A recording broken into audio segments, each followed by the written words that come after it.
BEL Bharat electronics limited, उसमें अगर देखा जाए तो लगभग 2.84% की आज बढ़त देखी गई है। स्टॉक जो है वो 419 रुपये 90 पैसे पर ट्रेड कर रहा है।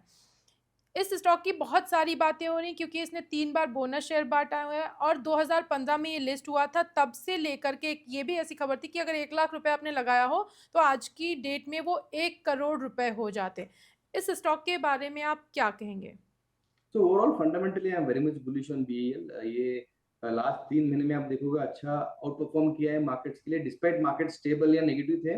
बट अगर आप देखोगे अप्रैल 4 तारीख को ऑलमोस्ट 290 के आसपास, 80 के आसपास था, और आज ऑलमोस्ट 300 420 के आसपास आ चुका है। 2-3 रीजंस हैं। एक तो उनके ऑर्डर बुक्स बहुत स्ट्रांगली ग्रो हो रहे हैं। सेकंड, जो लास्ट 15 डेज बैक एक न्यूज आया था, जो DRDO है और इसरो है, उन्होंने टेक्नोलॉजी ट्रांसफर किया है 2-3 इंडियन कंपनीज में। एक तो BEL था, सेकंड BEML था। अगर टेक्नोलॉजी ट्रांसफर होता है कोई ऐसी कंपनी में, तो जो आगे आने वाले जो एक्सपोर्ट अपॉर्चुनिटीज हैं, आगे आने वाले जो ऑर्डर बुक आएंगे, वो शायद BEL पे ज्यादा आएंगे। तो आई थिंक वैल्यूएशन वाइज अभी भी कंफर्टेबल हूँ, जिस तरीके से रेशियोज हैं, ROC हो, ROE हो, ऑलमोस्ट 25% के ऊपर चल रहे हैं। तो आगे जाके 2 साल के ऊपर अगर किसी को पोर्टफोलियो बनाना है, तो मुझे लगता है BEL एक स्ट्रॉन्ग कैंडिडेट होगा आपको पोर्टफोलियो के लिए। देखो ऑलरेडी इतना मूव हो चुका है, तो शायद छोटा मोटा प्रॉफिट बुकिंग आ सकता है। तो 400 के आसपास अगर स्टॉक मिलता है, तो आई थिंक लॉन्ग टर्म के लिए बैट करना चाहिए।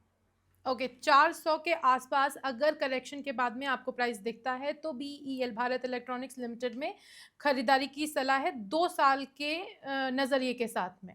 ठीक है सर, नेक्स्ट टारगेट क्या होगा? 2 साल में कितना बढ़ सकता है आप? क्योंकि ऑलरेडी ये शेयर में 4 महीने की बात करो तो 62% की तेजी देखी जा चुकी है इसमें।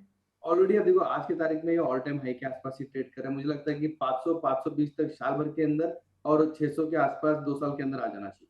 ओके, 2 साल के बाद में 600 के आसपास इसके प्राइस दिखने के आसार हैं। तो अगर आपको 400 रुपए में भी दिखता है तब भी इट्स अ गुड बाय।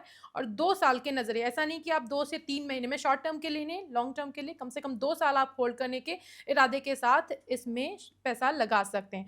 एक और शेयर है ज़ी एंटरटेनमेंट, उसका प्रेजेंट टाइम प्राइस 147 रुपये 12 पैसा चल रहा है। आज ही के दिन लगभग 10.5% से ज़्यादा इसमें बढ़ोतरी देखी गई है। इस स्टॉक के बारे में आप क्या कहेंगे? अगर किसी को खरीदना है, खरीदना चाहिए भी कि नहीं, पहली बात तो ये, और खरीदे तो किस लेवल पर खरीदें और अगला टारगेट क्या होगा इसका?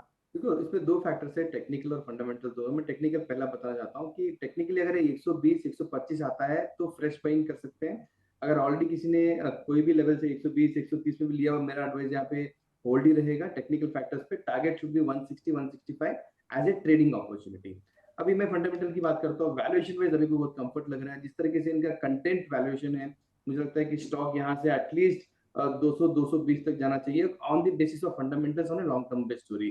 वाई, जिस तरीके से कंटेंट की वैल्यूएशन टिप्स इंडस्ट्री पे हो, सारेगामा पे हो, या ग्लोबली जो बड़े बड़े जो कंटेंट मैन्युफैक्चरर्स हैं, उन पे अगर वैल्यूएशन देखते हो, तो this company is totally under valued. आपने देखा ही होगा लास्ट 2-3 साल पहले तक बहुत सारे हर्डल्स थे, गवर्नमेंट के रेगुलेशंस पे हर्डल्स थे, प्रमोटर्स पे हर्डल्स थे।